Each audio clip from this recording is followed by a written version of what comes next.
अस्सलामुअलैकुम या मां आहियां अमर फ़क़ीर। हिन वक़्तु धुरेजी खां वापसि हनीदान जे क़ब्रस्तान ते बीठो आहियां।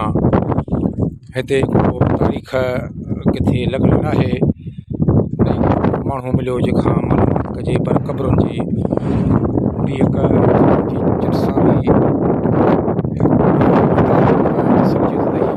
तारीख़ी ऐं निहायत पुराणो क़ब्रस्तान आहे। हिननि जूं क़ब्रूं बिल्कुलु ईअं आहिनि जीअं चौकुंडी जूं क़ब्रूं, या मकली में, या हेॾां हबजी साइड ते भवानी या कलमतियुनि जो क़ब्रस्तान आहे।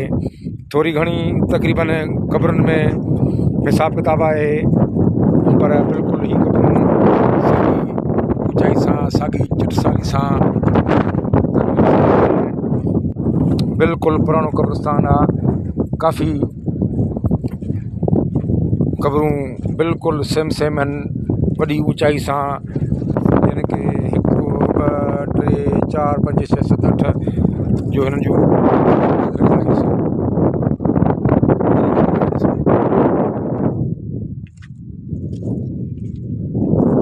कंहिं बि क़बर ते नालो निशान आहे।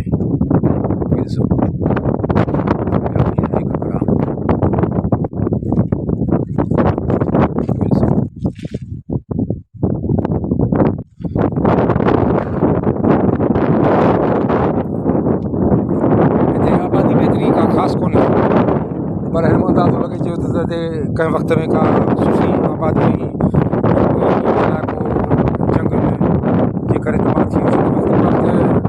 हिते हमला थींदा रहिया आहिनि, या मुख़्तलिफ़ क़बीला पाण में पंहिंजी ताक़त जे ज़ोर आज़माई जे करे विढ़ंदा रहिया आहिनि। अहिड़ा तारीख़ में दास्तान मिलंदा अव्हां खे। सो निहायत ई पुराणो ऐं तारीख़ी क़ब्रस्तान आसार क़दीमा। सो हुनजो नालो आहे, नालो भुलिजी वियुसि मां। हा, हनीदान मुक़ाबिल जाए महफ़ूज़ आसार क़दीमा हनीदान। वरी बि ॾिसो।